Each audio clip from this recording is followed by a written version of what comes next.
संसार शरीर भोगों की संयोजना के लिए, प्राप्ति के लिए चलता रहता है ना।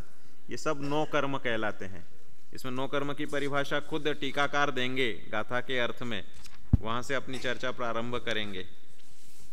तो इस नौ कर्म के विवेचना के लिए लगभग 14-15 गाथाएं जो लास्ट की हैं, पूरी की पूरी इसी में प्रकृति समुत कीर्तन अधिकार में दी जा रही हैं। और इस नौ कर्म का स्वरूप अच्छे से समझने के बाद में इसका रस हमारा उड़ जाएगा, क्योंकि जब समझ में आ जाएगा कि ये द्रव्य कर्म के अनुषंग से होने वाली चीज़ें हैं, इसमें जीव का पुरुषार्थ कुछ भी नहीं चलता है। जो कार्तिकेयानुप्रेक्षा की वो गाथाएं हैं ना, जम जस्स जम्मी देशे वाली, तो वो सहज स्वरूप उसमें पक्का है। तो उसमें वो दिया ना, जम जस्स जम्मी देशे जैन विहाणेन जम्मी कालम्मी नादम जिणेन नियदम जम्मम व अहव मरणम व, उसमें जम्मम और मरणम का दिया है। और इसके सिवाय समझ लो उपलक्षण से, उपलक्षण ये कि भाई जन्म मरण बता दिया, तो संपूर्ण प्रकार के संयोग वियोग, भाई जितना जिसका संयोग बनना है उतना ही वह संयोग उसने पूर्वबद्ध कर्मों से सुनिश्चित कर रखा है, उसमें कोई फेरफार नहीं होता। जो अपन ने अकाल मृत्यु की परिकल्पना बताई थी ना, कि वह एक मान्यता जन्य अवस्था मात्र है, वास्तव में तो उतनी ही आयु उसकी थी, और तदनुसार वह प्रधान आयु के खिरने के साथ ही ऊपरिम अवस्था वाले अप्रधान निषेक भी उदीर्णा पाकर खिर जाते हैं। और उसमें भी विशेषता एक और थी कि जिनको एक से अधिक अपकर्ष कालों में आयु बंधती है, उनमें ऐसी अकाल मृत्यु वाली स्थिति आगे की आयु में बंधने की, उदय में आने की संभावना बनती है। एक बार में आयु बंधी, 8 अपकर्ष काल में सिर्फ एक ही बार अगर आयु बंधी तो जितनी बंधी उतनी रह गई। भाई किसी ने मनुष्य गति की तीसरे अपकर्ष काल में 30 साल की आयु बांधी और फिर बांधी ही नहीं, फिर कुछ हुआ ही नहीं, तो उसका तो 30 ही होना है, उसमें को निषेक ही पूरे 30 साल वाले ही हैं, तो 30 साल में उसका मरण होना है, तो उसका तो पूरा का पूरा काल मृत्यु है 30 साल की।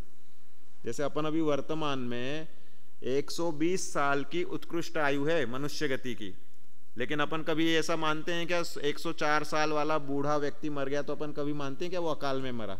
90 साल वाले मर गए तो अपन बोलते नहीं आयु तो खूब लंबी पाई साहब, 90 साल पाई। क्यों? अपन अन्यों से कंपैरिजन करते हैं कि 70-80 साल एवरेज मान के चलते हैं, तो बोलते लंबा जी लिया, 100 साल जी लिए पूरे, बहुत हो गए।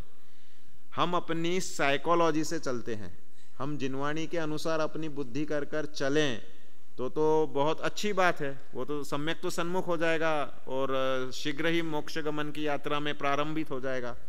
और जो जिनवाणी के अनुसार बुद्धि नहीं करके जो श्रुत परिचित अनुभूत और सब जिसके आचार्य बनते हैं, ऐसी काम भोग बंध कथा के अनुसार बुद्धि करके चलेंगे, तो उनमें क्या होता है कि उस रूप हमारी मान्यता होती है। हम मानते हैं कि 80-90 साल जी लिया तो उसने मनुष्य भाव पूरा जी लिया, जो कि वास्तविक 120 साल है।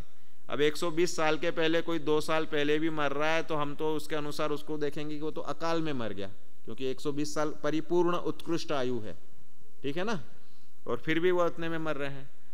तो जिनके एक से अधिक अपकर्ष कालों में आयु बंधती है, किसी ने पहले अपकर्ष काल में 20 साल की मनुष्य आयु बांधी, फिर दूसरे अपकर्ष काल में उसने कुछ मंदता रखी, बहु आरंभ परिग्रह नहीं किया, मन वचन का सरल रखे, मार्दवम मनुष्य आयु के जो कारण दिए ना, अल्प आरंभ परिग्रह, तो वह सहज रखते हुए और सुधार कर दिया। और दूसरी उसने उस समय आयु बंध के काल में उसके ऐसे परिणाम हुए कि उसे 80 साल की बंध गई। 2 बार बांधी, एक बार 20, दूसरी बार 80, तीसरी बार बांधी उसने और फिर उस समय शिथिल हो गया, 40 की बांधी। अब और अंत में फिर 2-3 ऐसे पूरे 8 अपकर्ष काल में भी पुनः पुनः आयु बांध सकता है, लेकिन बंधेगी तो एक ही आयु, स्थिति और अनुभाग में अंतर बनता रहेगा। उसने फिर अंतिम अपकर्ष काल में सम्यक दर्शन के साथ में आयु बांधी, तो वह 1 करोड़ पूर्व की आयु बांधी। बन सकती है क्या? कह रहे नहीं, 1 करोड़ पूर्व की आयु नहीं बंधेगी, उसे पल्यों में आयु बंधेगी, क्योंकि सम्यक दर्शन के साथ में मनुष्य गति में जन्म लेगा तो नियम से भोग भूमि में ही जन्म होगा, कर्म भूमि में जन्म नहीं होगा। तो नीचे के सब अप्रधान निषेक हो गए और ऊपर वाला जो निषेक हो गया वो नंबर 1 निषेक हो गया, पल्यों की आयु उसकी सुनिश्चित हो गई। पूर्व में आयु जिसकी बंध गई, नरकायु बंध गई थी साहब श्रेणिक महाराज को। नरकायु कौन सी आयु है? पाप आयु है, मतलब अच्छी आयु नहीं है। अब बाद में उन्होंने सम्यक दर्शन कर लिया तो क्या होना चाहिए? नरकायु जो थी उनकी 33 सागर की थी, वह कदाचित पुनः उस अपकर्ष कालों में पुनः बंधी होगी, तभी निश्चित वह 33 सागर से घट करके 84,000 वर्ष की हुई। तो ये जो जिनमें ऐसे अलग अलग प्रकार के निषेक सत्ता में विद्यमान है, नीचे के निषेक है वो तो अपने आप उदय में आ रहे हैं, तो उसमें तो कोई बाधा ही नहीं है। 20 साल वाले का 20 में निकल रहा है और उसके 80 साल तक जी रहा है, 20 वाले भी हैं, 40 वाली हैं, तो उसमें तो किसी को आश्चर्य है ही नहीं। 40 के बाद 40 खत्म हो गया, लेकिन प्रधान निषेक तो 80 साल वाले हैं। तो इस तरह से चलता रहा है, उसमें कोई बाधा ही नहीं है। जो प्रधान निषेक वाली आयु है वह उसकी सुस्थित और सुस्थिर आयु हो गई। अब 120 साल वाली आयु का है और 80 में मरना है, तो वो सब उदीर्णित होकर के 80 में निकल जाएंगे। तो ये एक से अधिक अपकर्ष कालों में जिन्हें आयु बंधती है, उनमें ही ऐसी अकाल मृत्यु वाली स्थिति, या समझ लो संपूर्ण उत्कृष्ट आयु की अपेक्षा हीन आयु वाली स्थितियां उसमें बनती है। एक ही अपकर्ष काल में बांधी तो उसकी तो सुनिश्चित हो गई कि इतनी ही है तो उतनी ही है। तो ये ऐसे अनेक अनेक सिद्धांत उसमें होते हैं और उसके अनुसार ये 9 कर्मों का संयोग चलता है कि भाई जिसकी आयु अच्छी है तो आयु को टिकाने वाले 9 कर्म मिलेंगे। तो इसमें दे रहे हैं आयु कर्म का 9 कर्म कौन सा है। अपन गाथा प्रारंभ कर देते हैं तो इसमें आयु कर्म का भी आ जाएगा। 69 नंबर की गाथा पढ़नी है। पढ़ पढ़िहार सिमज्जा आहारम देह उच्च नीचंगम भंडारी मूलाणम नोकम्मम दवीयकम्मम तू। पढ़ो एक साथ।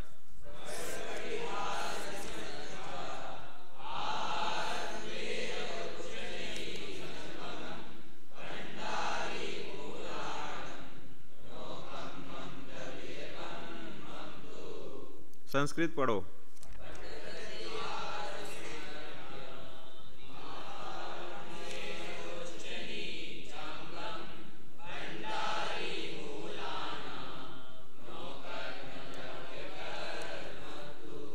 अब 21 नंबर की गाथा निकालो, पेज नंबर 9, और 21 नंबर की गाथा पढ़ो। निकाल लो अच्छे से, एक साथ पढ़ना है।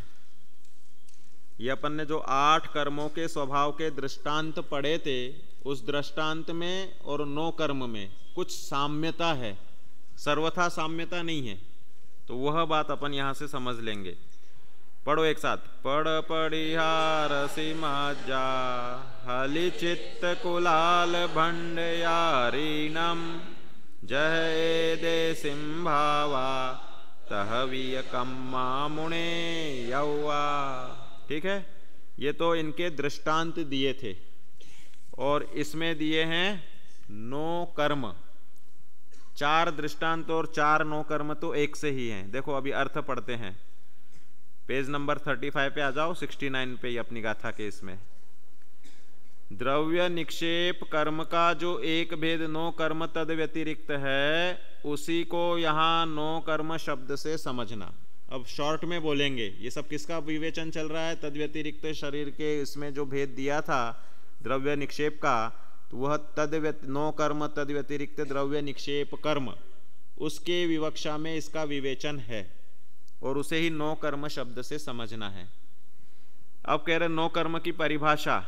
तो देखो ये परिभाषा आपको हमेशा पेपर में पूछी जाती है। जैसे आपको अभी के आपके टेस्ट में द्रव्य कर्म की परिभाषा पूछी गई और भाव कर्म की परिभाषा पूछी, तो भाव कर्म की परिभाषा में 90% लोगों के गलत हो गए। क्यों गलत हो गए? कि सबने मोह राग द्वेष भावों को भाव कर्म लिख दिया, और जो कि और एक ने तो चमत्कार दिखा दिया, अष्टांगों के नाम लिखो तो उसने निशंकित निकांक्षित अधिक 8 अंग लिख दिए।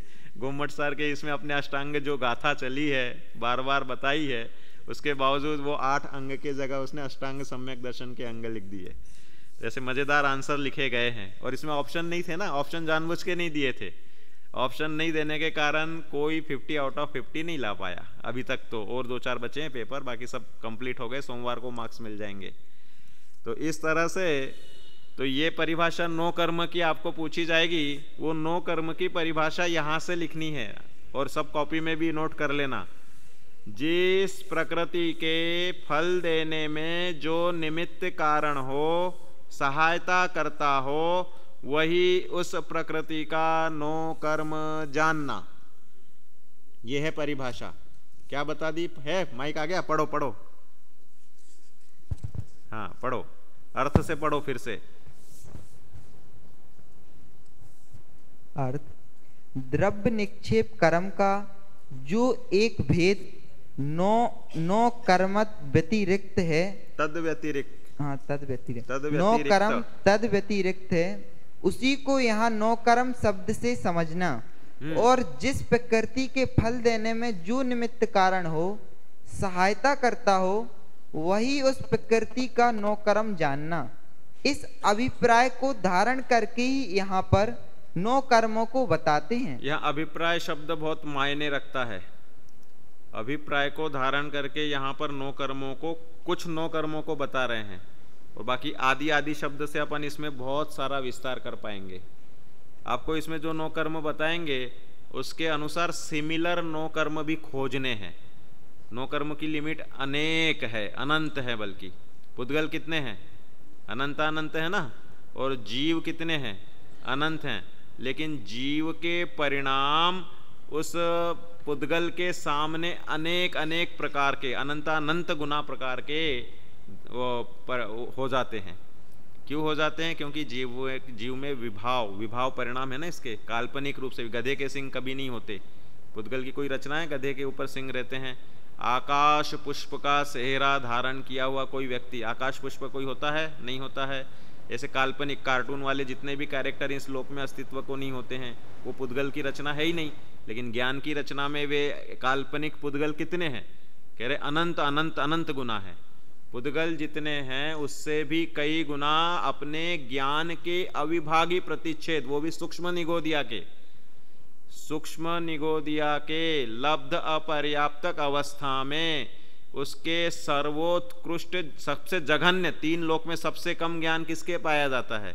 उस निगोदिया जीव के, सूक्ष्म लब्ध पर्याप्तक के, उस जघन्य ज्ञान के भी अविभाग प्रतिच्छेद वे अनंतानंत के सेकंड लेवल पे, हाईएस्ट लेवल में सेकंड लेवल, कि भाई उस निगोदिया के अविभाग प्रतिच्छेद जितने हैं उसके नीचे कौन कौन आ गए? कह रहे हैं कि उसके नीचे आकाश के प्रदेश आ गए, तीनों काल के समय आ गए, जीवों की राशि आ गई, पुद्गल की राशि आ गई, सब आ गए। और उसके ऊपर जस्ट क्या है? केवल ज्ञान के अविभाग प्रतिच्छेद। मतलब सबसे इस हाईएस्ट इन दिस 3 लोक क्या है? केवल ज्ञान के अविभाग प्रतिच्छेद। और उससे कम क्या है? जस्ट कह रहे हैं कि सूक्ष्म निगोदिया लब्ध पर्याप्तक जीव के ज्ञान के अविभाग प्रतिच्छेद इतने सारे। तो पुद्गल कहाँ कोने में रह गया? वो तो बहुत छोटा ही पड़ गया उसके सामने, अनंत अनंत अनंत के इसमें। तो जीव के परिणामों में इतनी पावर है, इतना सारा ज्ञान का इसका विलास है, और इतनी सारी इसकी मतलब असीमितताएं हो सकती है।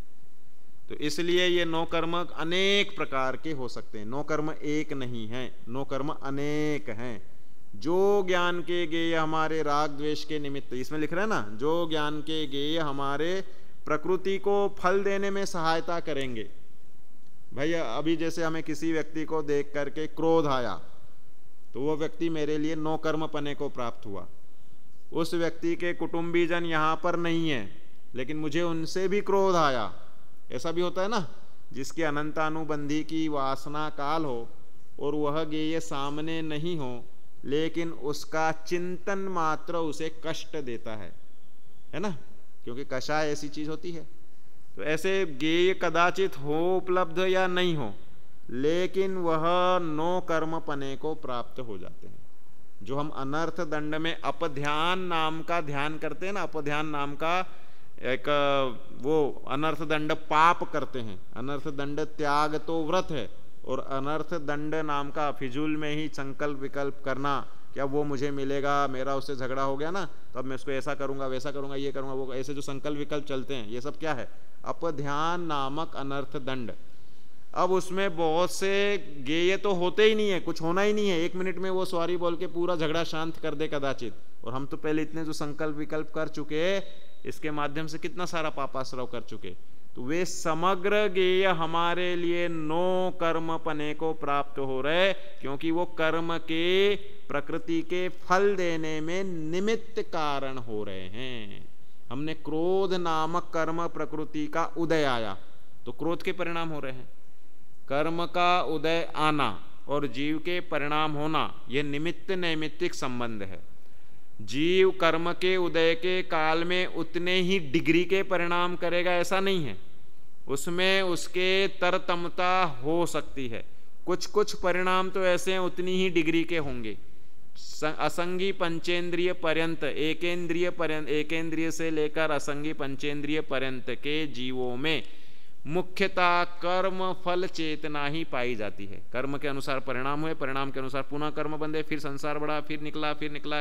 ये जो पंच परावर्तन का जो अधिक से अधिक इसमें द्रव्य, क्षेत्र, काल और भव, ये 4 परावर्तन तो प्रायः कर्म फल चेतना ही पूरा करा देती है। ये जो चींटे वगैरह होते हैं ना, डिस्कवरी चैनल वगैरह पे बताते हैं कि भाई कोई डाली पे एक चींटे कहीं पे भी चढ़ जाते हैं, फिर गिरा पानी में, फिर दूसरा गिरा, फिर तीसरा गिरा, फिर नए नए पैदा हो रहे, फिर आ रहे, फिर गिर रहे, ऐसे ये नाली में जीव हो जाते हैं ना, जो किचन की पाइपलाइन में रात भर में वहाँ पर पानी नहीं जाता है तो सूक्ष्म उड़ने वाले मच्छर हो जाते हैं, दिखने वाले, सूक्ष्म कहाँ कहेंगे उसे, दिखते हैं वो तो, और जैसे ही फिर अब पानी जाएगा तो यहाँ वहाँ भाग के फिर मर जाते हैं, फिर पैदा हो जाते हैं, फिर उसमें एक ही जीव हो सकता है कि कई बार वहाँ पर जन्म ले रहा हो, ऐसा भी हो सकता है, नए नए जीव हो, उसमें कोई बाधा नहीं है, अनेक प्रकार की संभावनाएं बनती हैं। भाव परावर्तन मात्र जीव के भाव करने में बहुत उसका, जब संगी पंचेंद्रिय अवस्था के भाव ज़्यादा और एकेंद्रिय से चतुरेंद्रिय पर्यंत के भाव अल्प, क्योंकि उनके क्षयोपशम ही कितना सा है। क्षयोपशम का विकास मन सहित ही होता है, क्योंकि मन ही उसका नाम है, क्षयोपशम ज्ञान का नाम है भाव मन। जहाँ भाव मन का विस्तार हो वहाँ द्रव्य मन मिल जाता है, और जहाँ भाव मन नहीं मिलना हो तो वह असंगी पर्यंतों के भाव में रहेगा। इसलिए ज्ञान का विलास होना वह स्वभाव के प्रदर्शन का कारण बन जाता है। जिसका जितना ज्ञान विलास, सर्वार्थ सिद्धि के देव संपूर्ण त्रसनाड़ी के गेयों को जानने की क्षमता रखते हैं। सौधर्म इंद्र वह अपने जम्बूद्वीप प्रमाण संपूर्ण गेयों को एक साथ जानने की और उनको परिवर्तित करने की व्यंतर है, कम से कम 1 योजन प्रमाण या विशिष्ट उसका क्षेत्र दिया है, और उतने क्षेत्र में रहने वाले जीवों को परिणमाने की सामर्थ्य रखता है। हम तुम यहाँ मनुष्य गति में हैं तो हमारे पास भी पावर है ना, 100, 200, 500 चींटियों को मारने की या परिणमाने की, या कुत्ते बिल्ली आदि को। अपन तिरंचों से बलवान है ना, देव हमसे बलवान है, लेकिन देवों को वैसे भाव नहीं आते। किसी को आते हैं तो आके परेशान भी करते हैं। युद्धाधिक हुए, प्रथमान योग में लिखा ना, उस देव ने सहायता करके उनको दो वो दे दिए, शस्त्र वगैरह, अमोघ विजया नाम की शक्ति दे दी, वो भी देव नहीं दी थी। तो ऐसे अनेक प्रकार से बन गया, और उस हिसाब से मनुष्य गति में असर भी हो जाता है उनका, और खुद भी व्यंतर आदि आके नगर नाशादिक क्रिया करते हैं। तो पावर होती है, पावर साथ में ज्ञान की भी पावर होती है। ये तो क्षेत्र की पावर बताई, उनकी शक्ति की पावर बताई, ऐसे ज्ञान के क्षयोपशम की भी पावर विशेष होती है देवगति में। लेकिन उस पावर का सब यूज करें इसकी कोई गारंटी नहीं है। आपकी पावर है, आप एक दिन में 28 के वो अपनी सम्य शिखर की वंदना करते हैं ना, 9 27 किलोमीटर ना, चढ़ना, वंदना और उतरना, तो 27 किलोमीटर चलने की जिसकी रोज की क्षमता है, पावर है। लेकिन हम तो आधा किलोमीटर भी पैदल नहीं चलते रोज, तो पावर का यूज करेंगे इसकी कोई गारंटी नहीं होती है। ऐसे ही देवलोक के देव अपनी पावर का यूज करते हैं, सो बात नहीं है, लेकिन शक्ति तो है, सो है, बताएंगे। तो इसलिए ये 9 कर्म तो असीमित बन जाते हैं, अनेक बन जाते हैं। इसलिए यहाँ पर अभी 8 कर्मों के 9 कर्म गिना रहे हैं, वो एक उतना ही है, उससे दूसरा नहीं है, ये नहीं, ऐसे अनेकों 9 कर्म बन जाएंगे। क्योंकि परिभाषा दे दी ना, जिस प्रकृति के फल देने में जो निमित्त कारण हो, जो निमित्त कारण होगा, ऐसे जितने भी पदार्थ हैं वे सब उसके 9 कर्म बन जाएंगे। अभी देखो उदाहरण भी आ ही रहे हैं, पढ़ो इस अभिप्राय को। क्या हो गया, बंद हो गया?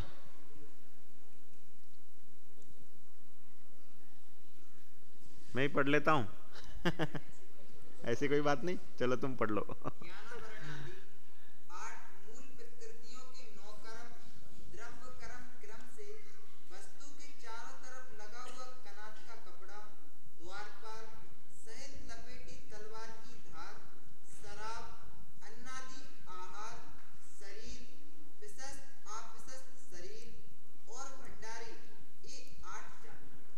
बैठ जाओ। देखो यहां पर 8 कर्मों के 9 कर्म संकेत रूप से बताए हैं। संकेत रूप से मतलब यही है, इसके सिवाय अब हमारे जीवन में कभी हम शहद लपेटी तलवार का कभी सेवन ही नहीं करते। इस संपूर्ण मनुष्य पर्याय में क्या आप शहद लपेटी हुई तलवार का सेवन करते हो? वेदनीय का 9 कर्म वो है। तो कह रहे ऐसे अनेक पदार्थों का हमारे इसमें सेवन होता है कि जिसमें जिस प्रकार, ये तो उदाहरण समझ लो, पहले दिया ना पढ़ यार हंसी मत जा उस वाली गाथा में। तो कह रहे हैं कि जिस प्रकार साता तो कितनी सी, थोड़ी सी, और असाता कितनी, बहुत सारी। इसके लिए ये दिया है 9 कर्म का उदाहरण कि भाई शहद लपेटी हुई तलवार में शहद की मिठास तो क्षण मात्र की है, और जैसे ही कोई उसको जीभ लगाएगा और तलवार धारवान है और शहद चाटा, तो शहद चाटने का स्वाद तो उसको फ्रैक्शन ऑफ 2-4 सेकंड रहे, जो भी रहे, और बाद में जीभ कट करके उसको खून निकल के दर्द होना है ना। दूसरा इसी टाइप के उदाहरण वेदिनी के कौन से बन जाएंगे फिर? जैसे अपना वो संसार वृक्ष वाला है ना, संसार वृक्ष वाले में, संसार वृक्ष वाला ही है ना वो, लेश्या वृक्ष वाला नहीं, संसार वृक्ष। तो संसार वृक्ष में वो शहद की बूंद तो चाट रहा है, लेकिन उसमें असाता वेदनीय कौन सा है? जो मधुमक्खियां हैं ना, जो उसको नोच रही, काट रही एक साथ वो वाली है उसकी असाता वेदनीय की निशानी। शहद की बूंद कितनी मिल रही है? 1 बूंद, 2 बूंद, 4 बूंद गिर रही हैं, और मधुमक्खियां एक साथ कितनी काट रही हैं? 1000, 2000, 5000 जितनी हो, मतलब 500, 1000 जितनी, बहुत सारी है ना। 2-4 बूंद के सामने मधुमक्खी का छत्ता देखा हो तो उसमें मधुमक्खियां तो नियम से समझ लो 500, 1000 तो कम से कम रहती ही होंगी, और जितना बड़ा छत्ता हो उतना बहुत सारा हो। ये जो औरंगजेब था ना, इसने कुंडलपुर के बड़े बाबा को भंग करने के लिए, गोपाचल के तो भंग किए वो मोहम्मद गजनवी ने किए, मोहम्मद गौरी ने किए। सब 14वीं शताब्दी में मुसलमानों का आगमन हुआ, और धर्मांधता कूट कूट कर, क्योंकि उनके इसमें यह है कि भाई वास्तव में जितना अधिक दूसरों का नाश हो के स्वयं का धर्म का प्रचार हो, उसके लिए अधिक से अधिक वो मानते हैं, जिहाद आदि जो भी चलता है। अपने को किसी की टीका टिप्पणी नहीं है, जो भी स्वरूप है सो। वास्तविकता तो ये हुई है कि उस समय खूब जैन मंदिरों का विध्वंस हुआ। गोपाचल के पर्वत पे जो जितनी भी प्रतिमाओं के चेहरे खंडित किए गए, वो भी मुस्लिम प्रशासक था। औरंगजेब का जो उधर बड़े बाबा के कुंडलपुर के इसमें आता है कि जैसे ही उसने वह मारने के लिए छेनी, जैसे अभी भी फिर से खंडित हो गई ना 2 मूर्तियां किसी उपद्रवी ने की, तो वह जैसे ही छेनी वह हाथ पे मारी तो दूध की धारा निकली, और कहीं मधुमक्खी के छत्ते वहां पर लगे रहते थे, दिखते थे, पहले भी दिखते थे, अभी मतलब पहले वंदना करने जाते थे। तो वह इतनी सारी मधुमक्खियां निकली कि जो सेना आई थी, सेना आई मतलब 1000, 2000, 5000 लोग आए होंगे कम से कम, उतने 5000 लोगों की सेना को दंश मार मार के भगाने की ताकत किसमें है? मधुमक्खियों में है तो ऐसा निमित्त नैमित्तिक संबंध 9 कर्म बना ना, उनको असाता वेदनी इतनी सारी पैदा कर सकती है मधुमक्खियां। इसलिए जो संसार वृक्ष में जो दिया है कि भाई मधुमक्खियां चेट रही है, उसकी गहराई यही है कि भाई जिस प्रकार मनुष्य गति आदि संसार में चारों गतियों में साता वेदनीय तो शहद के बूंद के समान अल्प है, और असाता वेदनीय वह मधुमक्खियों के हजारों डंकों के समान प्रचुर है। कोई कहे कि भाई मैं असाता वेदनीय का उदय नहीं आवे, हमेशा ही साता बनाते रहूंगा, तो कह रहे वह 3 काल में संभव नहीं है, क्योंकि कर्मों का स्वरूप ऐसा है ही नहीं कि साता वेदनीय कंटिन्यूस चलती रहे।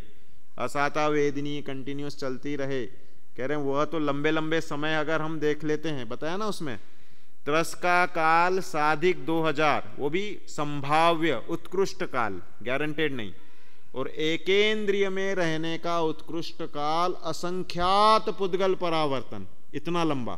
तो जीव असाता में तो लंबे लंबे समय तक रह सकता है, लेकिन साता में साधिक 2000 सागर से ऊपर है ही नहीं। और इनकी स्थितियां हैं जितनी भी वेदनीय कर्म की, कितनी है, 30 कोड़ा कोड़ी सागर की है ना, वेदनीय की जो भी है देख लेना, 30 कोड़ा कोड़ी सागर की ही है। तो ऐसी इतनी लंबी स्थिति भोगने का चांस ही नहीं है। जब 2000 सागर में आपको अगर सम्यक दर्शन सहित सिद्धावस्था प्राप्त नहीं की, तो नियम से पुनः एकेंद्रियादिक भव में जाना है। तो एकेंद्रिय में रहने का काल तो लंबा चौड़ा, असंख्यात पुद्गल परावर्तन में असंख्यात कोड़ा कोड़ी सागर हो जाएंगे, क्योंकि 30 कोड़ा कोड़ी सागर तो उसके कोने में पड़े हैं। तो इतनी लंबी काल की स्थिति अगर कोई भोगेगा तो एकेंद्रिय में ही संभव है। इसलिए यह असाता तो है बहुत सारी और साता है बहुत अल्प। इसलिए यह जो शहद लपेटी तलवार है, यह सटीक दृष्टांत है कि भाई इस जग माही है साता नहीं एक शिन की। वो तो बनारसीदास जी का छंद है कि भाई इस लोक में साता तो इतनी सी है और असाता बहुत सारी है। इसलिए ये उदाहरण जो नौ कर्म दिए ना, नौ कर्म दिए, उदाहरण तो वो उधर दिया, नौ कर्म इस तरह के उदाहरण को ही बता दिया कि भाई इस तरह समझ लेना। ऐसे जितने जितने उदाहरण लग जाएंगे सब लग जाएंगे कि भाई साता असाता, किम्पाक फल, बहुत सारे ऐसे होता है ना। जैसे समझ लो कि भाई आपने बहुत टेस्टी टेस्टी बादाम का हलवा खाया, सुबह से भूखे, एक दिन तो उपवास करा दो, ठीक है, और दूसरे दिन का प्रोषोदोपवास के बाद शाम को मिला, तो कितने प्लेट बादाम का हलवा खाने की कैपेसिटी रहेगी? 4 प्लेट 6 प्लेट खा सकते ना। रोटी नहीं मिलनी, सब्जी नहीं मिलनी, कुछ नहीं मिलना है, अकेला बादाम का हलवा मिलना है। तो जब तक आधा घंटे तक खा रहे हो उसको समझ लो, तो तब तक तो साता का वेदन हो रहा है। और बाद में इतना सारा बादाम का हलवा पचाने की ताकत नियम से सबके ही पेट में होगी ऐसी गारंटी नहीं है। तो जो दर्द होगा, गैसेस बनेगी, तकलीफ होगी, उल्टियाँ हो जाएंगी, दस्त हो जाएंगे, तो वो असाता लंबे काल तक की रहेगी। ऐसा होता है ना, बहुत सारी चीज़ों में देखा जाता है। मनुष्य गति के बालपन और जवानी में पाचन क्षमता होती है जबरदस्त। मैंने बताया था ना कि हमारे कॉलेज में तो ऐसी कंपटीशन होती थी, जितने ज़्यादा केले खाओ उस पर प्राइज, 2 मिनट में कितने से कितने केले खाओगे। तो खाने वाले 18 केले खा गए 2 मिनट में। अब वो पचाने की गारंटी सबकी ही है, ऐसा थोड़ी है। किसी ने 5-7 भी खाए और बाद में वो बोला कि मेरे तो दर्द हो रहा है, फिर वो कुछ ना कुछ गड़बड़ होती रही, फिर बाद में या तो उल्टी होगी या दस्त होगा या पचेगा। 3 ही अवस्था होनी है। जिस प्रकार धन की अवस्था है 3 है, दान, नाश और भोग, और ऐसे ही खाने की भी अवस्था 3 ही होनी है। या तो पूरा पच जाएगा, या दस्त हो जाएंगे, या उल्टी से निकलेगा। पेट में कैपेसिटी नहीं है कि कुछ भी माल जमा करते जाओ और बढ़ाते जाओ।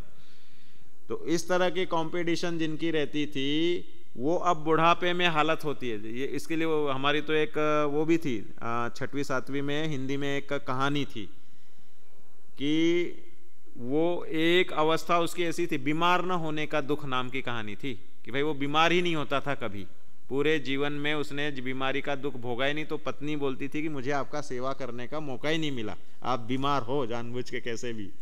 तो वो उसमें लिखा कि मैं उस 60 साल की उम्र में 4-4 6-6 प्लेट भजिए खा जाता था।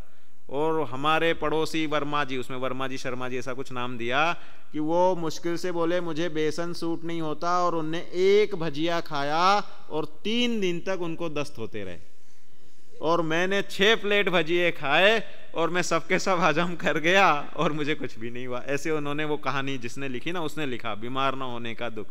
फिर वो लास्ट में क्या करता है कि उसकी पत्नी सब जगह से हार जाती है कि यार बीमार हो ही नहीं रहे, खा लेते हैं, पी लेते हैं, भीग जाते हैं, जुकाम नहीं, खांसी नहीं, बुखार नहीं। तो वो बैठे बैठे किचन में एक जो ये जो रुई की बत्तियाँ होती है ना, रुई ये दिया बनाने के लिए जो की जाती है जलाने के लिए, तो उसने वो सोचा कि पत्नी बहुत दुखी हो रही है, तो उसने वह नाक में अंदर तक घुसेड़ दी तो जोरदार एकदम से छींक आई तो पत्नी हो गई खुश कि भाई चलो बीमार हो गए। फटाफट भागते हुए वो डॉक्टर के पास गई। सेवा करने का तरीका कैसा होता है भाई, सबसे पहले डॉक्टर को लाओ, डॉक्टर बोलेगा अब इनको थोड़ा अच्छे से कवर करके रखो, ये करो वो करना, इसका नाम सेवा है ना।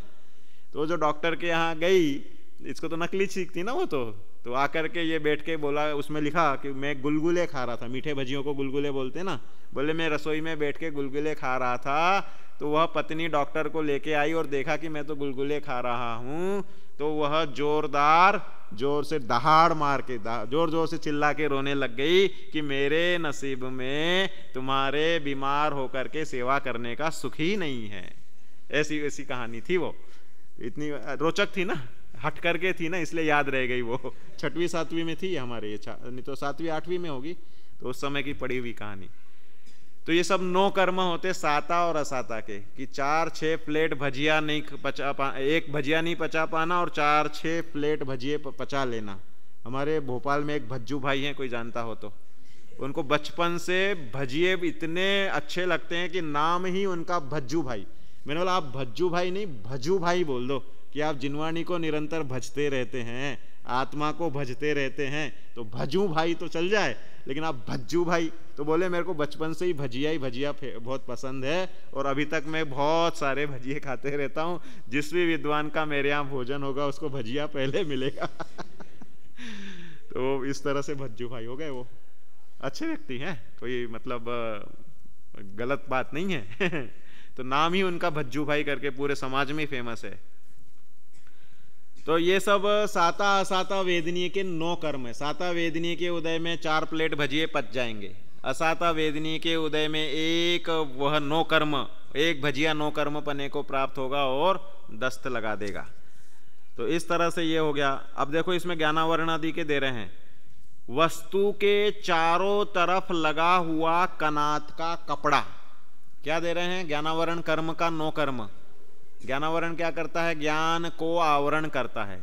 तो कह रहे हैं कि भाई जैसे अब ये प्रतिमा को ये इधर से लगा दिया ना कपड़ा, तो अब हमें प्रतिमा नहीं दिख रही, वो तो विनय की दृष्टि से कि भाई भगवान की तरफ पीठ नहीं हो और उनकी तरफ दुर्लक्षित होकर के अविनय किस प्रकार की होती है कि उनका दुर्लक्ष्य कर देना, उपेक्षा कर देना, आदर के जो सदा स्थान है।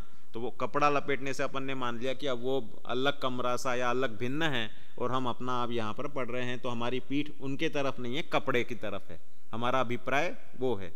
तो इसमें शब्द भी दिया ना, इस अभिप्राय को धारण करके ही यहाँ पर 9 कर्मों को बताते हैं कि भाई जो द्रव्य कर्म में उदय में सहायता करेंगे।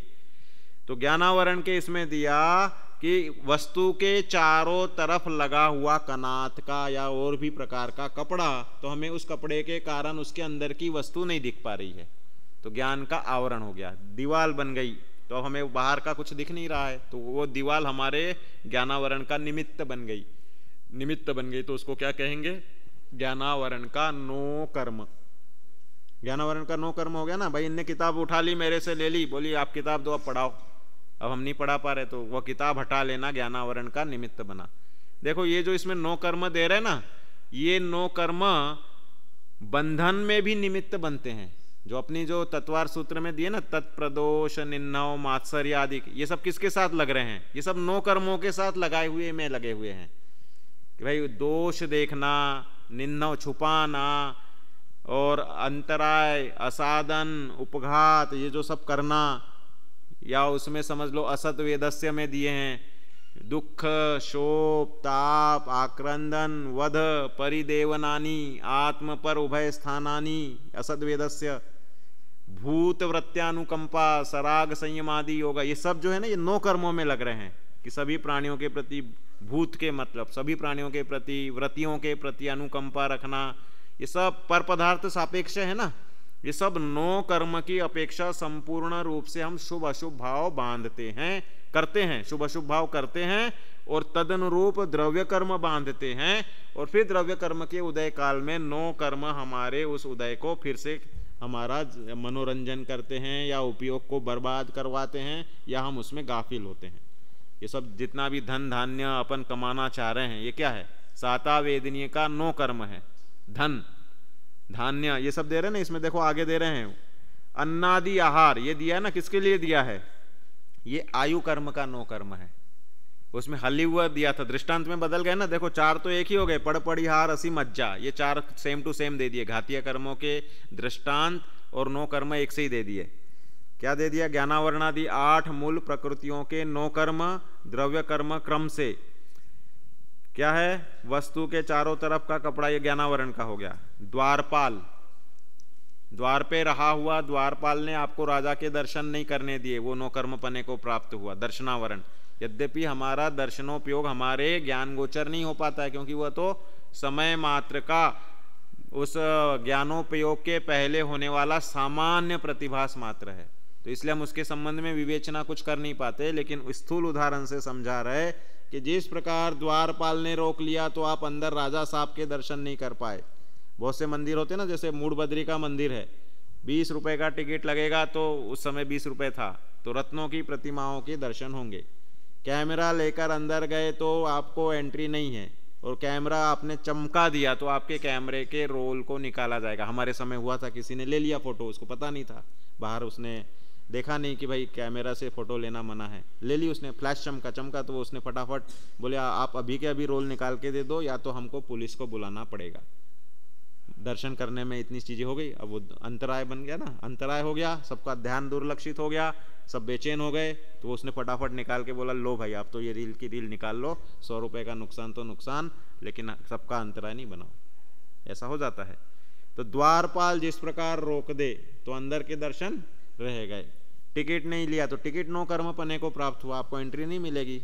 इस तरह से बहुत सारी चीजें होती है ना, तो वो सब दर्शन पे आवरण के अपेक्षा से दर्शनावरण का यहाँ पर दृष्टांत रूप में बताया। फिर तीसरा दिया शहद लपेटी तलवार की धार, ये हो गया वेदनीय। अपना जो क्रम चला है गोम्मट सर का, उसी क्रम में ये सब कर्म लगाना है, ठीक है ना। वेदनीय के बाद चौथा है मोहनीय। मोहनीय के लिए क्या दे दिया? शराब। तो कह रहे सिर्फ शराब ही थोड़ा है, अफीम, गांजा, चरस, ये सब मद्य वाले, ये नशाकारक पदार्थ जिनसे नशा होता है तो गाफिल हो जाता है। अब आजकल के नशाकारक पदार्थों में कौन से हो गए? ये फेसबुक, इंटरनेट, व्हाट्सएप लगे ही रहते हैं। आजकल किसी को भी व्यक्ति को देखो ना रास्ते पे, पहले तो सब आराम से ऐसे अच्छे से घूमते थे, बराबर सब दिखता था, सब जय जिनेंद्र भी हो जाती थी। अब तो ऐसा होता है कि वो देखते देखते जा रहा है, सामने से ये निकल गए, वो निकल गए, हम ना जय जिनेंद्र कर, अरे वो उसमें ही लगाई, और कदाचित हो भी तो जय जिनेंद्र, हाँ जय जिनेंद्र, एकदम मतलब दुर्लक्षित होकर निकल जाते हैं। तो ये जो अपना उपयोग को मद्य के समान जिसने अन्यथा कर रखा है, मगनता हो गई ना, मशगुलता, देह की मगनता सोही मांस भकीबो, उसी तरह से ये लैपटॉप या इंटरनेट और ये आपके व्हाट्सएप और इन सब में, फेसबुक वगैरह में जो ज़्यादा मगनता हो गई, तो ये सब क्या है? अपने उपयोग रूपी वैभव को बर्बाद कर रहा है। तो मोहनीय कर्म, एकाग्रता भंग कर रहा है।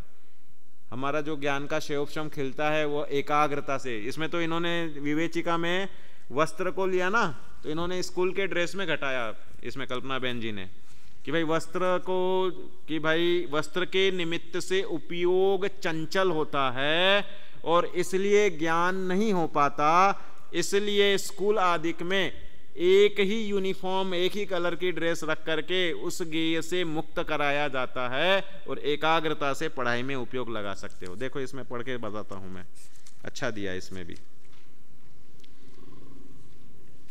देखो ये पेज नंबर इसमें जिसके पास है देख लो, 137 पेज पर है।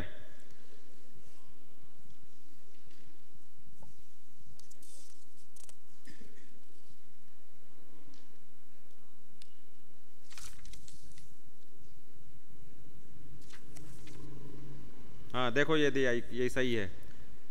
प्रश्न 89, इस प्रकरण को समझने से हमें क्या लाभ है? 15 गाथाओं वाले कर्म, ये तो पहले के लिए था।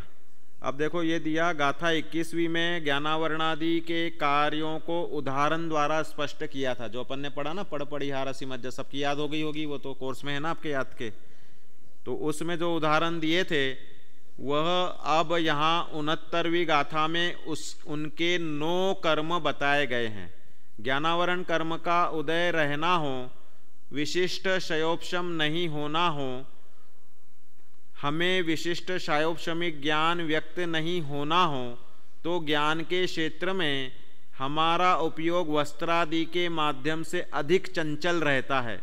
इस चंचलता को नष्ट करने के लिए विद्यालय, स्कूल आदि ज्ञानार्जन के क्षेत्रों में सभी की एक समान सुनिश्चित वेशभूषा रखी जाती है।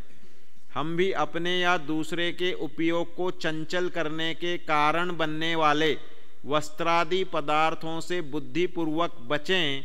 यह विवेक जागृत कराने वाला यह प्रकरण है। ये कहाँ से निकाला? वस्त्र से, जो ऊपर दिया ना, पड़ पड़ पड़ शब्द से क्या हुआ? पड़ मतलब वस्त्र, पट संस्कृत में दे दिया ना पट। तो इसको इन्होंने टीकाकार ने लिया कि चारों तरफ से आवृत्त किया हुआ पट, और इन्होंने इसका अर्थ ये लिया कि भाई वस्त्र के निमित्त से उपयोग चंचल होता है तो ज्ञान का शैवक्षम विकास को प्राप्त नहीं होता, एकाग्रता नहीं होती। ये तो एक सिद्धांत है। आप जितने कॉन्सेंट्रेटेड होगे, जितने एकाग्र होगे, उतना आपका शैवक्षम तेजी से उस चीज को मतलब ग्रहण कर लेगा उस बात को। आप इधर एकाग्र चित्त होकर सुनोगे तो अपने आप हृदय में बात बैठ जाएगी। चंचल चित्त में सुनोगे तो वह नहीं चलेगा। ध्यान करने के लिए भी यही बुद्धि दी है ना, चंचल चित्त को रोक चतुर्गति चक्र भ्रमण निर्वारो, चारु चरण आचरण चतुर नर चंद्र प्रभु चित्त धारो। चंद्र प्रभु भगवान स्फटिक मणि के आ गए तो उनके नए नए छंद याद करने चाहिए ना हमें, पूजन के लिए या अर्घ चढ़ाने के लिए। तो ऐसे है ना, वो सजी आठों दरब वाला तो है ही अलग, बाकी ये वाला भी है। तो कह रहे हैं कि चंचल चित्त को रोक चतुर्गति चक्र भ्रमण निर्वारो। चक्र, चतुर्गति रूपी चक्र के भ्रमण का कारण है चंचल चित्त। जितनी ज्यादा चंचलता उतने नवीन नवीन कर्म। सर्वाधिक चंचल उपयोग श्वास के 18वें भाग वाले अल्प ज्ञानी उनमें होता है। शीघ्र शीघ्र जन्म मरण हो रहा है ना तेजी से, और उपयोगी इतना सा अल्प सा रह गया कि जड़वत हो रहे हैं वो। और हम भी यहाँ पर अगर अधिक से अधिक चंचलता उपयोग में लाते हैं तो गहराई नहीं आती। गहराई नहीं आती तो कर्मबंध विशेष नहीं होता। कौन सा कर्मबंध? शुभ कर्मबंध। भगवान के दर्शन कर रहे, या पंच परमेष्ठी का ध्यान कर रहे, या आत्माश्रय रूपी अपने निर्विकल्प स्व संवेदन वाला ध्यान करना है। तो कह रहे एकाग्रता गहरी होगी तो श्रेणी सन्मुख पुरुषार्थ हो जाएगा। चंचल चित्त में श्रेणी नहीं चढ़ी जाएगी। इसलिए वहां पर भी वे शायोपशमिक भाव में नहीं चढ़ेंगे, वहां पे औपशमिक उपशम श्रेणी वाले और शायिक भाव वाले शय करके ही ऊपर चढ़ेंगे, चारित्र मोह की भूमिका में भी। फिर उनका वो ज्ञानावरण केवल ज्ञान नष्ट होकर के केवल ज्ञानावरण बन जाएगा, केवल ज्ञान का उदय हो जाएगा।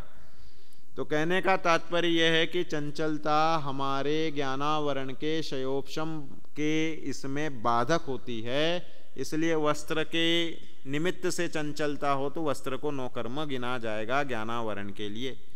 इसलिए फिर वो बात आ गई, शालीन वस्त्र पहने, उचित वस्त्र पहने, ऐसे जो दूसरों को कामोत्तेजक हो जाए, वासना युक्त कर दे, ऐसे वस्त्र नहीं पहने। जीवन शैली के अनुसार पहने कि भाई सब लोग जहाँ जिस तरह से पहना जाता है उस रूप, लेकिन वो कौन से रूप में? वो धर्म की शैली चाहिए। समाज तो बदल बदल के 6वें काल तक पूर्ण एकदम विकृत हो जाएगा, लेकिन धर्म तीनों काल में एक ही रहता है। इसलिए अपनी शील की मर्यादाओं में वस्त्र का विवेक विशेष होना चाहिए। तो ये सब प्रकरण इसके माध्यम से अनुषंग से इसमें इन्होंने प्रस्तुत किए हैं। तो ये इसके 9 कर्म हो गए। और क्या बता रहे हैं देखो, पूरा कर लेते हैं इस गाथा को। शराब हो गया, अन्नादि आहार। देखो अब ये 4 चीजें बदल रहे यहां से, जो आयु, नाम, गोत्र और वेदनीय।